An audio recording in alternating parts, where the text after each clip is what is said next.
সুপ্রিয় দর্শক, আসসালামু আলাইকুম। অনেক সময় আমরা যারা ষাঁড় গরু লালন পালন করি বা বাড়িতে দুই একটা লালন পালন করি, অনেক সময় এই গরুগুলো আর একটা গরুর প্রস্রাবগুলো খায়। তো এই প্রস্রাবগুলো খাওয়ার কিছু কারণ আছে, এই কারণগুলো আমি আপনাদেরকে বলবো। আর এই কারণগুলো হচ্ছে মূলত যে গরুর শরীরে লবণের ঘাটতি পড়ে সেই গরুগুলোই মূলত এই প্রস্রাব খায়। অনেক সময় মাটি খায়, এরপরে দেখবেন যে প্লাস্টিকের অনেক সময় প্লাস্টিকের জিনিস খায় বা শুকনা অনেক সময় বাঁশ খায়, এই ধরনের কিছু খাবার খেয়ে থাকে। তো মূলত এইগুলো হচ্ছে আপনার শরীরে লবণের ঘাটতি থাকলে এইগুলো মূলত হয়। তো চলুন এর প্রতিক্রিয়া কি কি আছে এবং এর সমস্যার সমাধান কি কি সেই বিষয়গুলো আমি আপনাদেরকে দেখাই।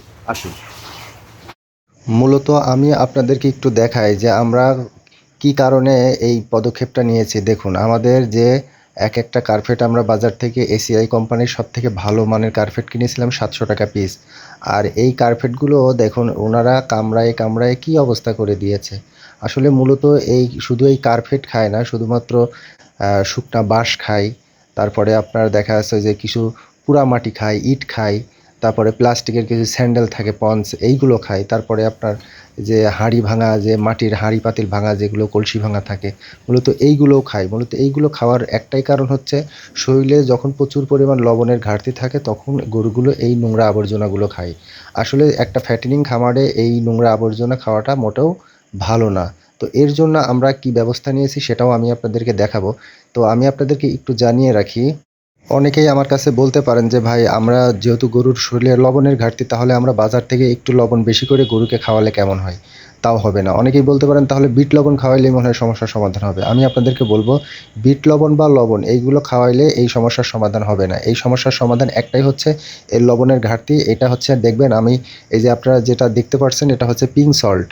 আর এই পিঙ্ক সল্টটা হচ্ছে আপনার সরাসরি এটা হচ্ছে খনি থেকে পাথর। আর এই পাথরগুলোই মূলত লবণাক্ত পাথর। এটা শুধুমাত্র পাকিস্তান বা বিভিন্ন মধ্য কান্ট্রি থেকে এগুলো ইনপুট করে আনতে হয়। এই পিঙ্ক সল্টগুলোই ওনাদের সামনে দিতে হয়। আর এই পিঙ্ক সল্টগুলো যখন খাবে তখন ওনার লবণের ঘাটতিগুলো পূরণ হয়ে যাবে। মূলত আমরা এটা বাজার থেকে কিনে নিয়ে এসেছি। এটা প্রচুর পরিমাণে, এটা আপনারা দেখতে পাচ্ছেন যে এটা প্রচুর পরিমাণ লবণাক্ত। আর এই লবণাক্ত শুধুমাত্র সাধারণ লবণ নয়, এটার ভিতরে মিনারেল আছে। আর এই মিনারেলযুক্ত লবণগুলো তার খুবই প্রয়োজন। আর এই মিনারেলযুক্ত লবণগুলো প্রয়োজনের কারণেই তিনি উল্টাপাল্টা ময়লা মাটি যা পায় তাই খাইতে থাকে। তো এই জন্য আপনারা বাজার থেকে কিনতে পারবেন। তো বাজারে যেহেতু বিভিন্ন ধরনের ভেজাল পিঙ্ক সল্ট পাওয়া যায়, তো আপনারা একটু ভালো কোম্পানির দেখে একটু দাম দিয়ে কিনবেন। আর একটা পিঙ্ক সল্টের ওজন প্রায় 5 থেকে 5.5 কেজি ওজন হবে। আর এই পিঙ্ক সল্টেরগুলো ভিতরে যে দেখতে পাচ্ছেন, আমি যেভাবে রশিগুলো ভিতরে পরাইলাম, এইভাবে রশি পরায়ে ওনার সামনে যখন বেঁধে রাখবেন, ওনার শরীরে যদি লবণের ঘাটতি থাকে তাহলে উনি চেটে চেটে খাবে। আর যদি লবণের ঘাটতি না থাকে তাহলে উনি খাবে না। তো এইভাবে আপনারা চাইলে এই সমস্যার সমাধান করতে পারেন। তাহলে ইনশাল্লাহ আর কোনো সমস্যা হবে না। যেহেতু আমরা আগে পরে কখনোই এই পিঙ্ক সল্টগুলো দেয়া হয়নি এই গরুগুলোকে, তো এই জন্য যেহেতু আনকমন কোনো একটা জিনিস পেয়েছে, সেই জন্য উনি না খেয়ে মাথা দিয়ে একটু নাড়াচাড়া করে দেখতেছে আসলে বিষয়টা কী।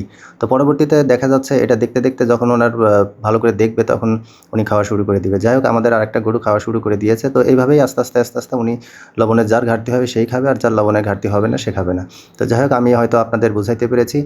আর এই পিঙ্ক সল্টগুলো কোথায় পাবেন সেটাও আমি বলে দিচ্ছি। আপনারা যে কোনো ভেটেরিনারি ফার্মেসিতে গিয়ে বলবেন যে আমার গরু উল্টাপাল্টা জিনিস খাচ্ছে, তো আপনারা পিঙ্ক সল্ট দেন। কোনো ওষুধ লাগবে না, শুধুমাত্র বলবেন যে পিঙ্ক সল্ট দেন, তাহলে ওনারা পিঙ্ক সল্ট দেবে। তবে পিঙ্ক সল্টগুলো আমি আপনাদেরকে আবারও বলি, ভালো কোম্পানি এবং দেখে শুনে নেবেন। যে কোনো লোকাল কোম্পানি বা খারাপ কোনো কিছু নেবেন না। এবং আপনারা যদি আমাদের কাছে অর্ডার দিতে পারেন তাহলে আমরা ইনশাল্লাহ আপনাদেরকে এগুলো কুরিয়ারের মাধ্যমে পাঠিয়ে দিতে পারবো। তো যাই হোক, সবাই ভালো থাকবেন, সুস্থ থাকবেন এবং আমার ভিডিওতে যদি আপনাদের ভালো লেগে থাকে তাহলে লাইক কমেন্ট শেয়ার করে পাশেই থাকবেন। এবং যদি কোনো কিছু জানার প্রয়োজন থাকে তাহলে আমাদেরকে কমেন্টের মাধ্যমে জানাবেন। আসসালামু আলাইকুম ওয়া রাহমাতুল্লাহ।